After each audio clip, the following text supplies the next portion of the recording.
During his long and distinguished career, our next guest has played 3 English kings, earned 2 Oscar nominations, and now in Harry Potter and the Sorcerer's Stone plays one lovable headmaster. Take a look.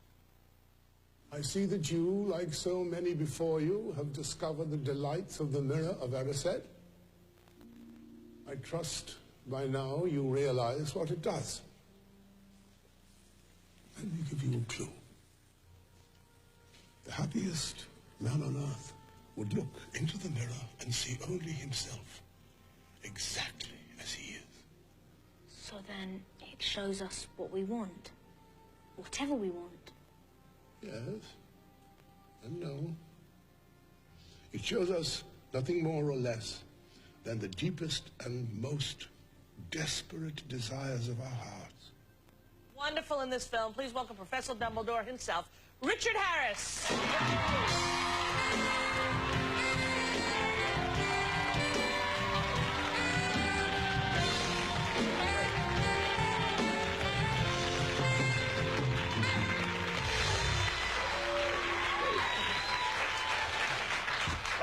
Richard Harris, how are you? I'm fine, thank you. It's lovely to meet you. Thank you.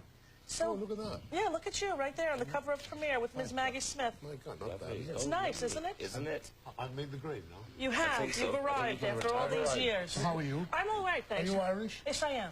From my where? father's from Tyrone. Tyrone? And my mother was from Cork. I'll forgive you. You will. Okay, yeah. There's a great animosity between people from Cork and I'm from Limerick. No kidding. There's a great rivalry there between the two counties. Really? Well, she's been gone a while now. That's okay. But my dad's from Tyrone. He'll probably get drunk and kick your butt. You know? I'll tell you where you can meet me. Yeah, I am Irish, and we were over there a little bit in '73 after my mom died. And I remember being astonished that there were armed guards, and we were in Belfast. Oh, yeah, that's when my father chose to take his 5 little kids with. No. Let's smart. go over to Belfast, sweetheart, for a nice little vacation. Right, in the middle of the '70s. Right, you get Hello? shot. Right. You get shot. It's safe there now, isn't it? Yeah. Sort of, yeah. Yeah, it's safe in Belfast. It's safer now, it's safer, with yeah. the disarmament, and thank God for that. You're wonderful in this role. Did you right away go, I'll take it, because that's a great, great part? I have to say, no. No? I didn't, no. I never read the books. You didn't? No, nor will I read the books. Not because they're not wonderful books, because it's not my kind of reading. Right. But I read the script. The script was wonderful. Superbly written, superb script, and a wonderful part, but there was a catch. Which was? Well, the catch was, if you do one, I have to do them all. Now, you don't have to do that yet, do you? No. I mean, you can sort of not do 3 and 4 if you like. And what about you? Can you? Can you do them all? Well, you see, my agent is not as good as your agent. Yeah. Because if I did one, and they decide to do the 7, I have to do the 7. Well, that's not a bad gig. Yeah, except I'd be 86 by the time they do the 7. Right, but I still? I don't fancy that. So I didn't want, I sort of hesitated doing it, but my granddaughter worships the books. Yes. And it was on the newspapers, that the story in the papers, that I wasn't going to do it. Like they said, all the actors in the world want to be in it, but Harris, typical Harris, he doesn't want to do it. So my granddaughter read it, and she called me. Excuse me. This is yours. Thank you. Water. Do you need a Ricola? Halls mentholyptus? There wouldn't be a vodka. Anything? I've got everything. There wouldn't be a vodka and tonic there. Vodka and tonic I can get you. Get him a vodka tonic, damn it. I told you to have it ready.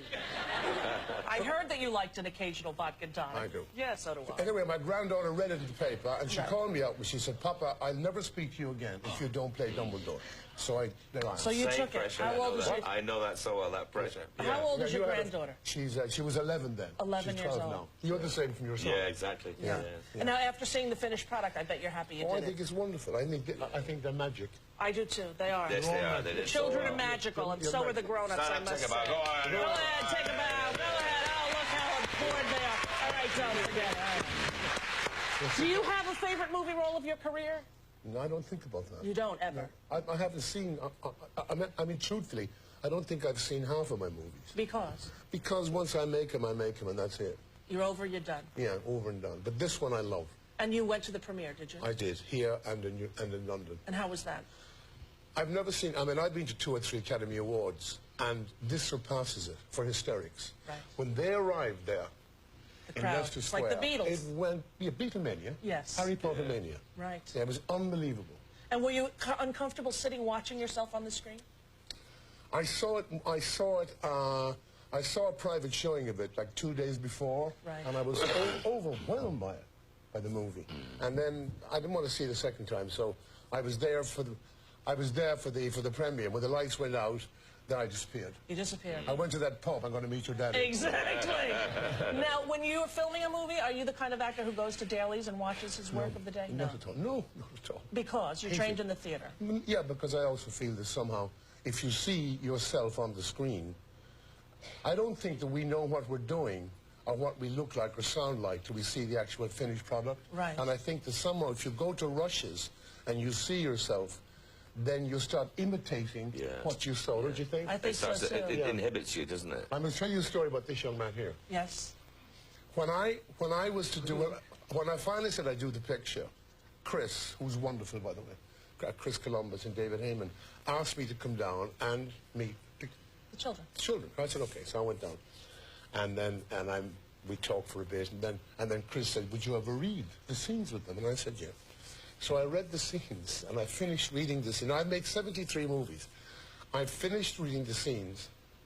Rupert looks at me very seriously, very quiet, and said, that was quite a good reading you gave. Paused, and then said, I think you would be quite good in this part. And you know what? Rupert was right. You are. You're the quintessential, or whatever the word is, Dumbledore. You're wonderful in this. you. And the whole movie is so warm and moving and great for all ages. We're going to come back and we're going to have Heidi Safer from the magazine make some Harry Potter recipes, and we're all going to get to taste them. And you, a vodka tonic. Okay. All right. We'll be right back. Don't